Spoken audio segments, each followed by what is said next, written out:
गर भन म्याथमा यति बुझ्यौ अब भोलि यति बढाउने पर्सि यति बढाउने पढाउँदै पढाउँदै पढाउँदै पढाउँदै गएपछि के हुन्छ कुरा बुझेपछि तिमी अनि कहिले बिर्सिँदैनौ।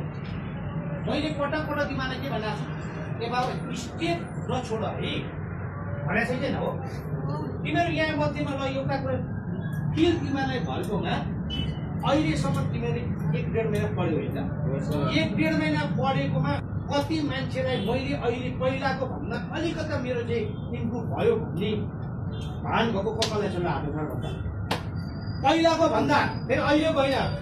हो पहिलाको भन्दा इम्प्रुभ भयो भन्ने भएको मान्छेले हात उठा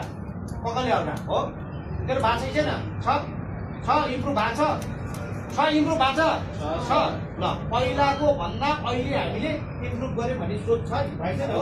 हो।